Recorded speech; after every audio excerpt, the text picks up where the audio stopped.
하늘에서 내려온 선한 일이라 할지라도 때로는 의외의 결과를 빚을 때가 있습니다. 하늘에서 주신 일이니까 당연히 좋은 결과만 나타나야 되는데 그 일이 우리 인간의 삶에 적용되고 또 인간이 그것으로 말미암아 어떤 일을 새롭게 목적하고 나아가게 될 때 본래의 의도와 다른 그런 의외의 일들이 빚어질 수 있다는 말씀입니다. 오병이어의 기적이 바로 사람들의 잘못된 욕망을 오히려 자극한 것이 그 한 예라고 볼 수 있겠습니다. 오늘 일뿐만 아니라 사실 시종일관 우리 인간들은 하나님의 선물들을 이렇게 왜곡시켜 왔습니다. 여러분, 오병이어의 선물이 우리 인간에게 얼마나 놀랍고 좋은 선물인가요? 그것은 단지 일회성으로 그 상황만 모면하기 위해서 주님이 주신 일종의 축복이 아니라 사실은 그것이 하나님의 나라를 가져오시는 우리 주님의 사역을 보여주는 겁니다. 그러므로 주님을 믿고 그분을 의뢰하면 이와 같은 일들, 우리의 삶에 빚어지는 많은 문제들이 자동적으로 해결되고 그것으로 인해서 하나님의 일을 하게 되는 것이지요. 그런데도 불구하고 우리들은 그 축복을 하나님이 원래 주신 용도대로, 의도대로 사용하지 못하고 우리의 목적과 우리의 욕심대로 그것을 왜곡시키는 그런 경우가 아주 흔하다라는 것입니다. 심지어 교회에서도 교회가 비난받게 되는 많은 문제들이 바로 그런 이유로 양산이 되는 것을 보게 됩니다. 왜냐하면 우리 인간들이 즐겨 사용하는 그런 합리성이라는 논리가 있는데요. 우리는 참 합리적인 동물이죠. 그래서 어떤 이유에 대해서 합리성을 늘 부여하고 내가 하는 행동에 명분을 부여하고 거기서 정당성이 확보되어야 하는 것입니다. 그래서 수많은 핑계와 변명들이 있고 내가 그렇게 한 행동에는 이러이러한 이유가 있었다라고 우리가 끊임없이 그렇게 방어하는 것이죠. 그런데 이 합리성의 논리가 대체로 어떤 방향으로 흐르냐면 바로 나 자신의 우리 인간들의 욕구를 충족시키는 방향으로 흐르게 되어 있습니다. 그죠? 여러분들을 위하게 되어 있어요. 우리의 합리성은 나를 위하게 되어 있지 다른 누군가를 위하도록 되어 있지 않습니다. 그랬을 때 오병이어 기적 이후에 이 사람들이 예수님을 왕으로 삼으려고 했지 않습니까? 이건 전혀 예수님이 의도하신 바가 아니고 하나님이 의도하신 바도 아니에요. 그런데도 불구하고 이들은 이걸 보고서 금방 꿰차가지고 자기들의 욕망 실현을 위한 수단과 기회로 삼는 것을 보게 됩니다. 예수님은 이런 일들에 대해서 자꾸만 이런 일들이 우리 인간 세상에서 발생하는데 이런 일들에 대해서 어떤 해결 방책, 솔루션을 제공해 주실까요? 오늘 말씀을 쫓아가면서 우리 예수님이 제공하신 솔루션이 무엇인지를 우리가 살펴보았으면 좋겠습니다. 먼저 오늘 이상하게도 무리들이 예수님을 찾아다니기 시작했어요. 22절, 25절 말씀인데요. 우리 24절만 다 같이 한번 한 목소리로 읽어보겠습니다. 시작. 그 사람들은 예수나 제자들이 모두 그곳에 없다는 사실을 알고 다시 배를 타고 예수를 찾으러 가버나움으로 갔습니다. 아멘. 예수님이 베푸신 그 엄청난 기적을 보고 유대인들은 딱 직감이 되는 거죠. 와, 우리 땅에 슈퍼스타가 오셨구나. 이건 아무 때나 얻을 수 있는 기회가 아니다. 우리가 그토록 기다려오던 그런 때가 이제 드디어 온 거야 하고서 놓치지 않으려고 했습니다. 곧장 그 소문, 예수님이 갈릴리 베세다 언덕에서 일으키신 그 오병이어의 기적은 그냥 들불처럼 갈릴리 전역에 막 퍼져가기 시작합니다. 그리고 갑자기 그 일대가 분주해지는 거죠. 어떻게 분주해지냐면 그 베세다 언덕에서 떠나지 않고 있었던 사람들이 막 예수님을 추적합니다. 그리고 그 소문이 벌써 저 티베리우스 황제의 이름을 딴 도시거든요. 바로 건너편 디베리아에까지 퍼졌어요. 거기서 사람들이 배를 렌트해가지고 수많은 배들이 몰려와서 예수님 만나보고자 할 정도로 그렇게 엄청난 파급 효과가 발생하는 것을 보게 됩니다. 일시에 사람들이 예수님이 누굴까 이렇게 의심도 하고 구경하던 사람들이 이제 그 슈퍼스타를 보려고 일시에 모여든 거예요. 마치 여러분들은 별로 감흥이 없을지 모르겠지만 우리 10대들 지금 청소년부 예배 드리고 있습니다만은 이스탄불에 BTS가 온다. 그럼 얘네들이 가만히 있겠습니까? BTS가 어느 호텔에 묵는지 벌써 아미들이 다 파악을 하고서 벌써 며칠 전부터 진을 치고 있을 겁니다. 마치 그런 것처럼 이 예수님을 이제 더 이상 놓치면 안 되는 거죠. 최고의 기회인 거죠. 여태까지 보지 못했던 위대한 인물의 출현인 거죠. 그래서 그들은 눈을 벌겋게 해가면서 예수님을 추격하기 시작했습니다. 예수님이 물 위를 걸어서 제자들에게 당도하시고 그 제자들과 함께 가버나움에 가신 일에 대해서, 지난 밤의 일에 대해서 알 리가 없는 이 무리들은 이리저리 예수님을 찾다가 막 찾아다녀요. 그리고 또 소문을 들었겠지요. 예수님이 가버나움에 계시다라는 거. 가버나움까지도 배를 저어서 열심히 건너갑니다. 거기서 예수님을 만나요. 그리고 새삼스럽게 이렇게 묻습니다. 뭐라고 묻냐면 라삐여, 언제 여기 오셨습니까? 여러분, 굉장히 이 질문 속에 어떤 사연이 많이 숨어 있는 것 같죠? 굉장히 예수님과 그 무리들이 오랜 친분을 맺은 것 같고 굉장히 오래 알아온 사이 같은 그런 느낌이 들어요. 그런데 여러분, 이들끼리 예수님을 만난 것은 불과 하루밖에 되지 않았습니다. 예수님이 무슨 그들과 라포를 형성하신 것도 없고 교분을 쌓으신 것도 없습니다. 그냥 그들은 예수 앞에 모였다가 말씀을 듣고 보리떡 5개와 물고기 2마리로 배부른 그 체험을 했을 뿐이에요. 여태까지 예수님에 대해서 시큰둥하고 예수님에 대해서 겸연쩍 바라보고 의심의 눈초리를 바라봤던 그들의 시선은 아랑곳 없이 이제 너무나 확연히 다른 그런 반응으로 예수님을 찾아다니고 있는 이런 무리들을 만나볼 수 있는 것입니다. 그러면 우리 예수님이 옳구나, 되었구나, 이제 내 때가 되었구나, 내가 세상에 나아갈 때가 되었구나, 보통 우리들처럼 이 세속의 인물들처럼 그렇게 하셨을까요? 자, 그러나 예수님은 그렇게 하지 않으셨어요. 오히려 무리들의 의도를 완전히 간파하셨습니다. 26절, 27절 말씀을 다 같이 보겠습니다. 시작. 예수께서 대답하셨습니다.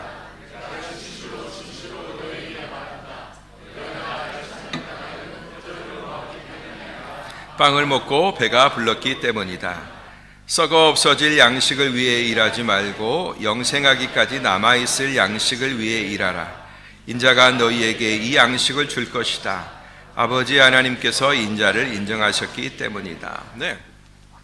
제가 여러분 성경을 연속해서 이렇게 보는 이유는 성경의 일관된 논리를 우리가 쫓아가기 위함입니다. 근데 만약 오병이어의 설교가 목사한테는 참 좋은 설교죠. 우리 성도들 행복하게 해주는 설교죠. 그리고 나서 오늘 이어지는 이 말씀은 뭔가 찬물을 끼얹는 것 같은 그런 분위기예요. 그러면 설교자 입장에서는 별로 반갑지가 않죠. 기껏해서 은혜 받게 하고 교인들의 마음을 뜨겁게 하고 기대로 가득 차게 했는데 다시 이런 말씀을 한다라는 것은 쉽지가 않습니다. 그러나 이게 성경의 논리예요. 성경이 하고자 하시는 말씀이에요. 그러니까 여러분, 성경을 따로따로 떼어놓고 우리가 원하는 부분만 편집해서 봐서는 안 되는 이유가 여기에 있습니다.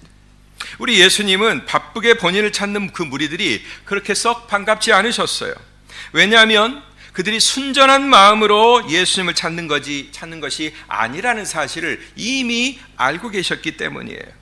그들은 예수님이 일으키신 표적을 보고 그 주님이 누구실까? 그 주님의 실체에 대한 궁금증, 그리고 그 주님의 실체를 알고 싶어하는 사모함, 그 자리에까지는 나아가지 못했습니다. 단지 예수님의 해석처럼, 예수님이 해석하셨으니까 정확하겠죠? 예수님이 그들의 마음을 꿰뚫어 보셨으니까 정확하겠죠? 뭐예요? 공짜 빵을 먹고 배가 불렀을 뿐이다 라는 거죠.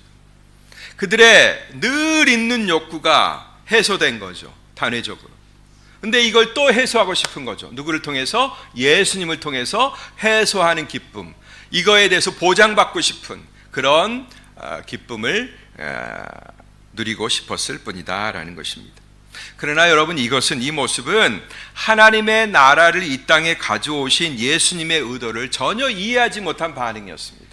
제가 여러분 지지난 시간 설교도 계속 말씀드렸죠. 예수님이 보리떡 5개와 물고기 2마리로 그 수많은 군중들을 먹이신 것은 나야, 나 능력 있어, 이걸 보이시기 위함이 아니라 하나님 나라의 능력, 우리가 그 나라에 들어가게 될 때 그 나라가 제공해 줄 수 있는 그 놀라운 능력에 대해서 예수님이 소개하는 거죠. 즉 하나님의 나라, 우리 눈에 보이지 않고 몰랐던 그 하나님의 나라를 우리에게 가져오신 거란 말이에요. 그 나라를 알기를 원하십니다. 이제 그들의 시선을 옮겨서 하나님의 나라를 보게 하시는 거죠. 이제 그들의 신분을 이 세상 나라에서 하나님 나라의 시민으로 바꾸기를 원하시는 거죠. 바로 그 일을 위해서 지금 하나님 나라의 모습과 능력을 보여주신 거예요.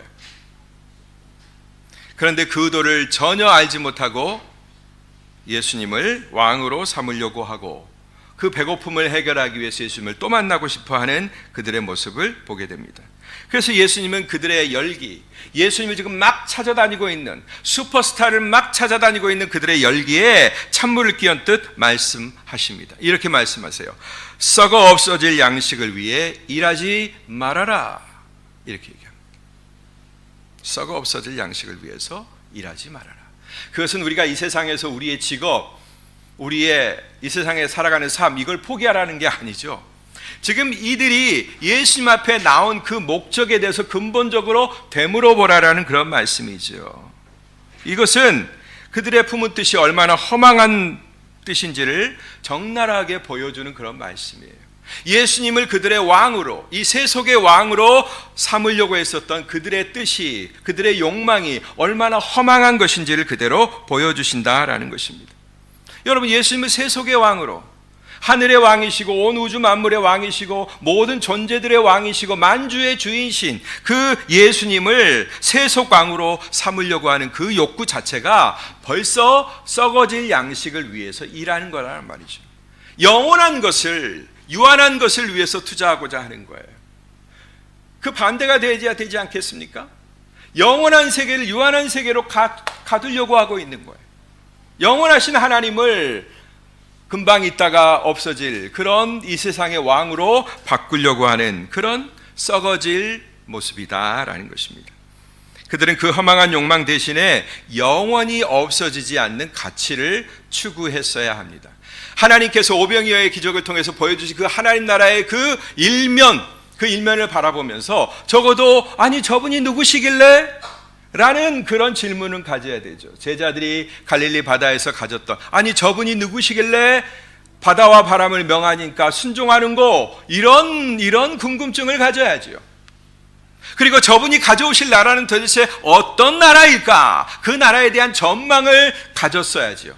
그러나 어느 누구 하나도 그런 전망은커녕 예수님을 오히려 저 하늘에서 이미 오신 예수님이지만 그 하늘 수준에 계신 예수님을 이 땅의 수준으로 끌어내리고 있는 그 모습을 바라보게 되는 것입니다. 무엇 때문일까요? 예수님은 얼마나 답답하셨겠어요? 네. 그래서 예수님은 바로 그 양식을 너희가 이제 썩어질 것을 추구하지 말고 영생하기까지 남아있는 양식을 위해라 이렇게 말씀을 하시는 거예요. 그 말씀이 한 번에 하셨지만 분리해보면 썩어 없어질 양식을 위해서 일하지 말라. 이제는 영생하도록 남아있을 그 양식을 위해서 일하라라는 것입니다. 삶의 태도를 완전히 바꾸라라는 그런 말씀이죠. 그리고 그 양식을, 그 영원히 없어지지 않을 양식을 당신께서 공급해 주시겠다, 내가 주겠다 이렇게 약속하셨어요. 여러분, 그 양식을 얼마든지 줄 수 있는 권한에 대해서 예수님은 하나님 아버지께 인정받는 모습을 사람들에게 보여주셨어요. 아니 언제? 아니 예수님이 그 모든 하늘의 양식과 하늘의 능력을 이 땅의 세상 사람들에게 공급할 수 있는 자격과 능력이 있다는 것을 언제 하나님께 인정받으셨어요? 그리고 그것을 또 언제 보여주셨어요? 그것이죠. 바로 오병이어의 기적이죠. 이 땅에 없는 양식으로 그들 전부 다 먹였고 그들을 배부르게 했고 그 증거들을 제자로 하여금 수집하여 남기게 하셨지 않습니까?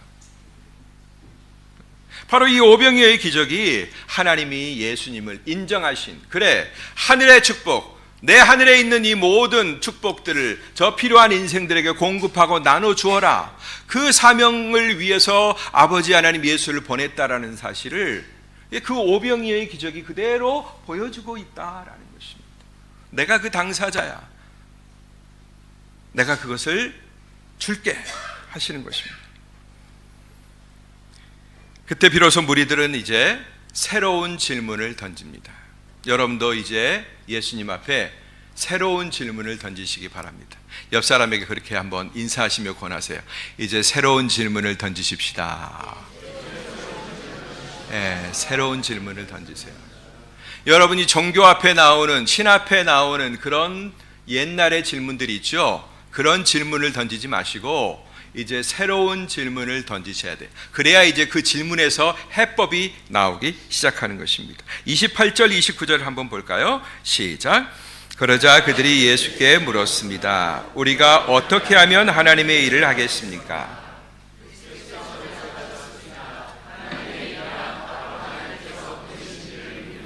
아멘. 우리가 어떻게 해야 하나님의 일을 하겠습니까? 우리가 도대체 뭘 해야 그게 하나님의 일을 하는 거겠습니까? 이렇게 물어요. 그러니까 이 질문 속에는 뭐가 들어있나요? 이 무리들은 무엇이 육신을 위한 일이고 무엇이 하나님의 일인지를 지금 현재 전혀 분간하고 있지 못하는 거예요. 예. 하나님의 일을 해야 되겠다는 열망은 어딘가에 있어요. 근데 하나님의 일이 뭔지 모르고 육신의 일이 뭔지 모르고 그게 뒤죽박죽 섞여 있단 말이에요. 도대체 이런 혼란이 무엇 때문에 빚어졌을까? 그것은 바로 그들이 온전한 진리에 대해서 듣지 못했기 때문이죠. 바로 거기에서 이유를 발견할 수 있습니다. 그들에게는 선생들이 있었어. 소위 율법 선생들이 있었습니다. 하나님의 말씀을 가르쳐주는 그런 선생들이 있었습니다. 그런데 그런 자들이 바로 하나님이 주신 율법을 곡해해서 그 안에 사람들의 욕망, 자신들의 욕망을 투영해 놓은 거예요. 그리고 율법의 그 법으로 그 욕망들을 정당화시켰습니다. 이런 신학적인 오류, 너무나 큰 신학적인 오류를 범해서 그것 그대로 틀린 그 모습을 가지고 유대인들에게 보급하고 가르쳤던 것입니다. 불행하게도 여러분, 오늘날에도 버젓이 그와 같은 일들이 하나님을 두려워하지 않는 어떤 사람들에 의해서 일어나고 있습니다.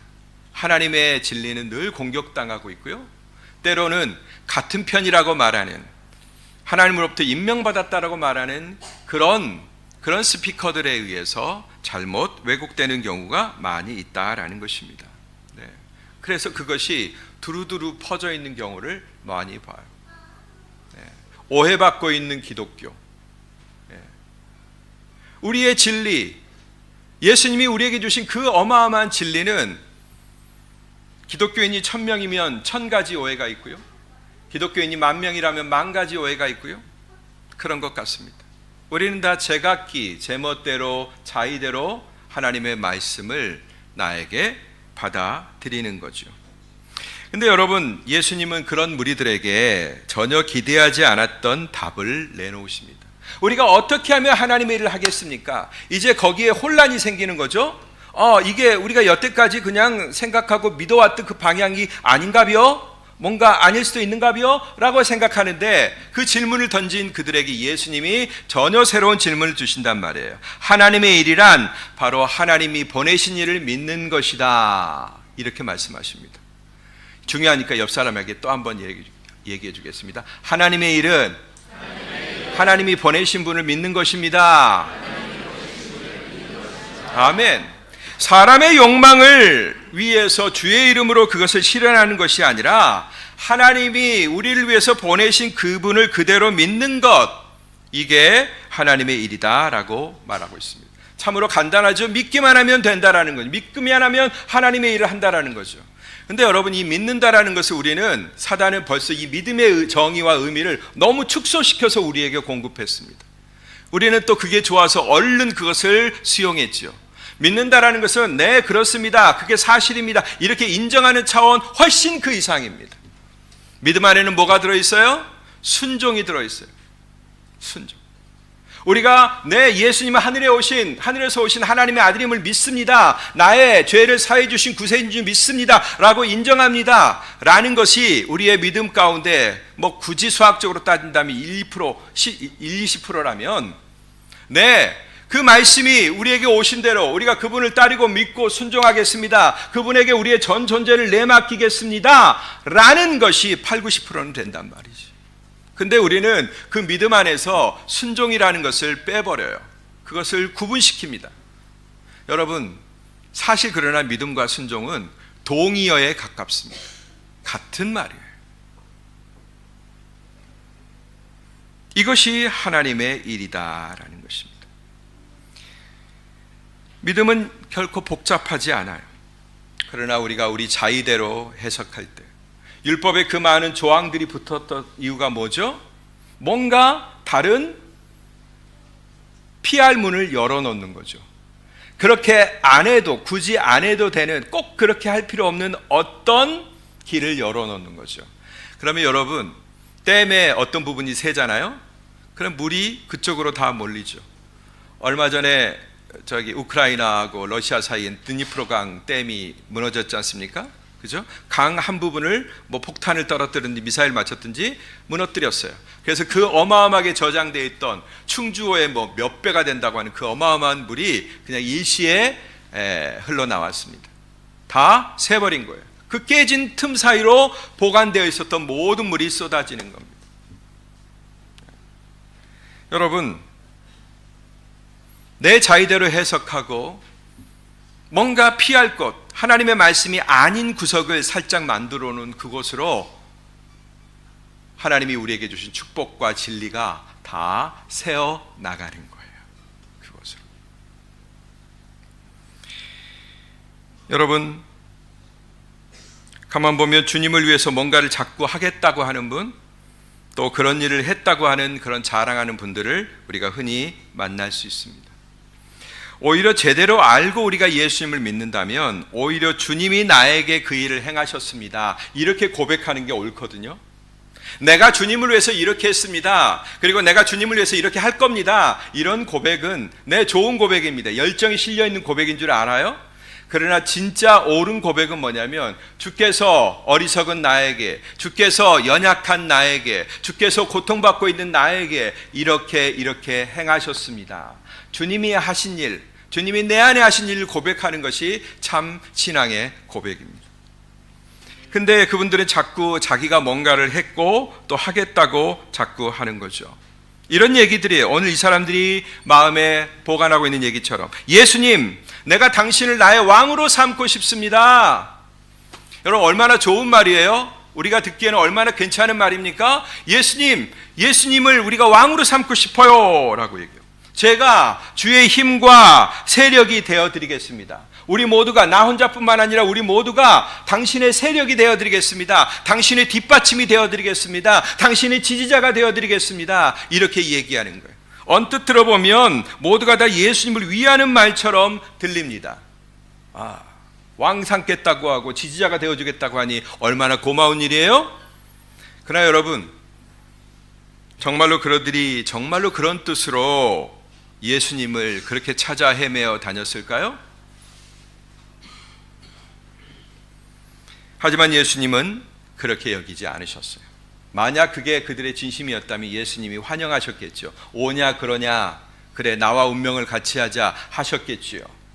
그러나 주님은 그들 속에 있는 그릇된 의도, 아주 간악한 욕망을 뒤에다 감추고 있는 그런 의도를 벌써부터 간파하고 계셨다라는 것입니다. 그래서 도리어 그들의 지지와 왕으로의 옹립을 거절하셨어요. 여러분, 사실 세상이 그렇게 요란하게 예수님을 지지하지 않아도 될 만큼 예수님은 이미 허다한 지지를 받고 계신 분입니다. 무엇보다도 최고의 지지자이신, 진짜 능력의 지지자이신 하나님 아버지가 예수님의 가장 큰 지지자세요. 아까도 말했다시피 세상에 하나님의 나라를 가져오는 일을 아버지 하나님께로부터 인정받으신, 그 권위와 직임을 받으신 주님이시다라는 거죠.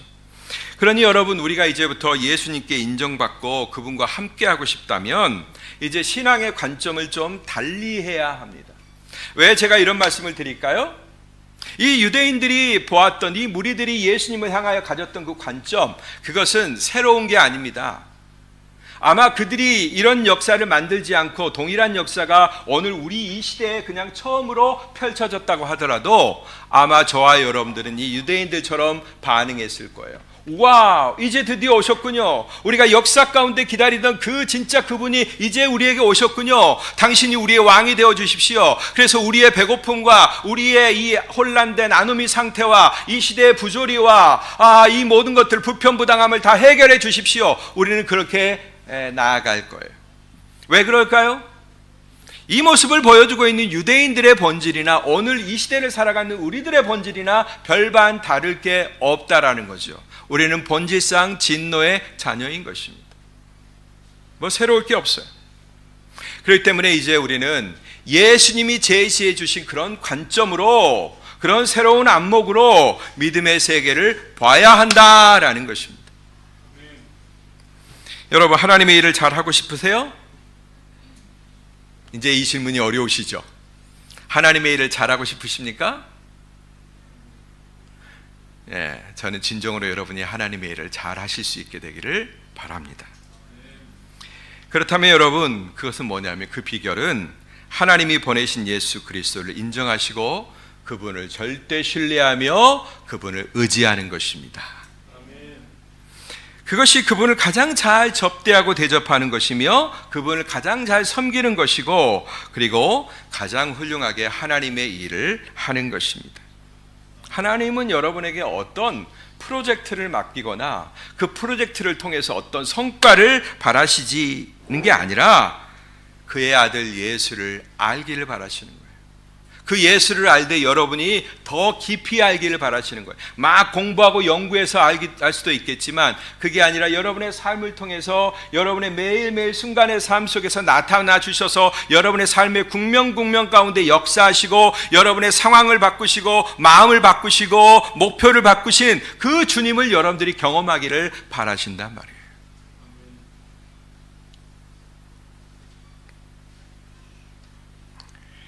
그러니 지금까지 여러분들이 여기저기에서 얼핏 들어서 여러분 안에 편집한 기독교적 모습들, 기독교적 형태들, 그 다음에 교회가 물려준 관습들, 좋은 것이지만 그것만 해도 이미 충분하다고 여러분들이 섣불리 믿지 마시기를 바랍니다.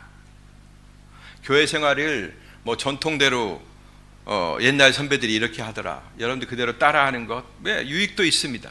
그러나 그것이 하나님을 잘 믿는 모든 것을 다 했다라고 볼 수는 없는 거죠. 이스라엘이 그러다가 망한 거예요. 자꾸 자기들을 힘들게 하다가 망한 겁니다. 새로운 올무로 또 새로운 올무로 또 새로운 올무로 자기들을 묶어서 나중에는 그 올무 때문에 꼼짝달싹 못하는 상태로 스스로 만들어버리고 만 것입니다. 다만 지금 여러분이 진정 예수의 사람인지, 내가 정말로 예수의 사람 맞는지 먼저 여러분 자신에게 물어보십시오. 대답을 해줄 수 있는 영혼이 있고 대답을 쉽게 못하는 분들도 있겠죠. 여러분이 어떤 감흥에 따라서 움직이고 있는지, 즉 여러분을 움직이게 하는 힘이 뭔지를 한번 분석해 보십시오. 여러분 어디에 갈 때 뭐가 여러분을 어디론가 가게 합니까? 무엇을 행할 때 도대체 어떤 힘이 여러분을 행하게 만듭니까? 오늘 교회에 오셨는데 이 교회에 올 때 여러분이 도대체 어떤 감동 때문에 오셨습니까?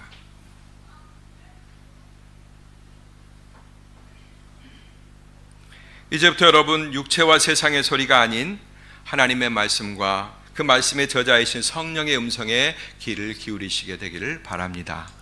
그랬을 때 지금 여러분이 누구이며 무엇을 추구하고 있는지 너무나 정확하게 보여주세요. 우리는 우리 스스로의 모습을 볼 수 없습니다. 볼 수 있는 게 몇 가지 안 돼요. 우리 신체 가운데도. 그래서 거울이 있는 것 아닙니까? 심지어 거울이 있어도 다 못 봐요. 우리의 뒷모습을 못 보죠. 여자분들 그래서 거울이 하나 더 있잖아요. 뒤에 헤어스타일을 보게 하는 거울이 또 하나 있잖아요. 그죠? 성령께 물어보고 말씀의 안에서 확인해 봐야 되는 것입니다.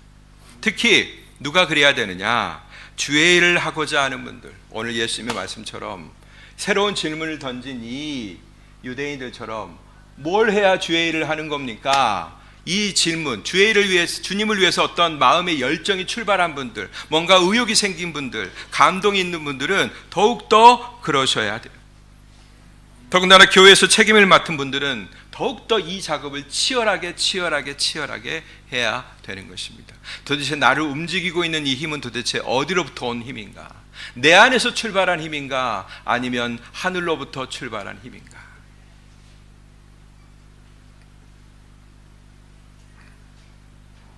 신앙과 기독교적인 삶에 관한 의문들은 여러 가지 의문들이 있죠.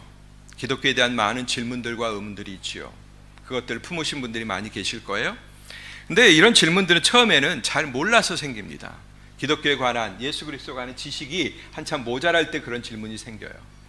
그런데 나중에도 계속 그런 질문들이 없어지는 건 아니거든요.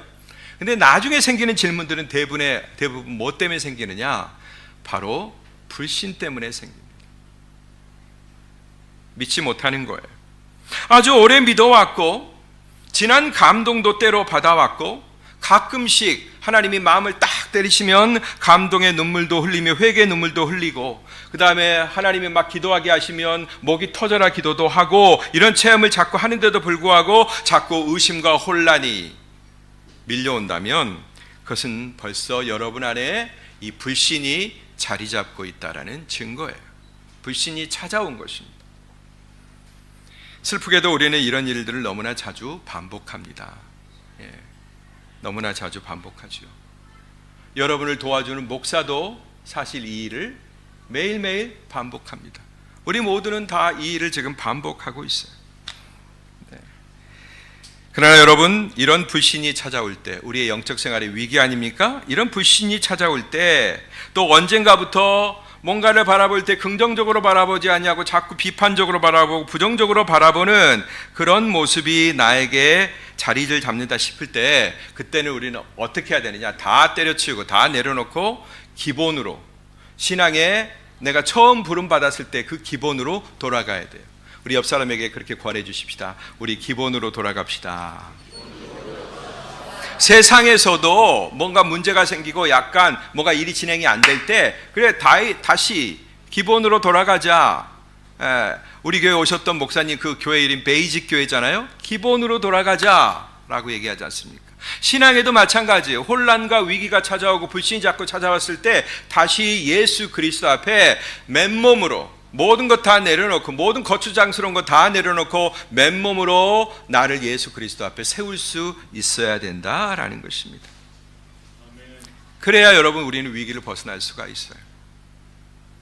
과도한 욕망, 우리가 행하는 일들 가운데서 정당하게 얻을 수입과 정당하게 오를 자리보다도 더 높은 자리와 더 많은 수입들, 이런 것들을 추구하거나, 그게 잘 안 되면 이제 뭐가 생기죠? 현실에 대한 불평과 불만이 생기죠. 불만족이 생기는 거죠. 불만. 그 다음에 이게 내 능력으로만 되는 게 아닌 것 같고 옆에서 누군가가 작용한 것 같아. 그러면 타인에 대한 불평, 못마땅함, 이런 게 나오죠. 그리고 이 모든 것들을 두고서 나는 핑계거리를 만들고 변명거리를 만든다라는 것입니다. 그 모든 과정을, 그 프로세스를 막 가동하지 말고, 우리 여태까지 많이 그거 해왔잖아요. 그렇다고 해서 무슨 특별한 답을 얻지 못했지 않습니까? 그런 것 또 어리석게 반복하지 말고 그때 다시 주 앞에 엎드려야 된다라는 것입니다. 우리 이스탄불 한인교회 성도들은 이렇게 하나님 아들 예수 그리스도를 제대로 믿음으로써 여러분 개인과 교회로서 주어진 하나님 나라의 일에 충실할 수 있게 되기를 바랍니다. 여러분, 오병이어의 기적, 그 위대한 기적만 보지 마세요. 그 기적을 내 것으로 만들어야 했던 사람들이 당한 이 일들, 이게 사실은 우리에게 더 실제적입니다. 그 오병이어를 내가 어떻게 받아들이느냐에 따라서 우리의 삶의 질은 달라질 것이고 우리 교회의 미래는 달라지게 될 것입니다. 우리 다 같이 마음을 모아서 이 시간에 한번 기도했으면 좋겠습니다. 오늘 말씀을 붙들고 함께 기도하죠.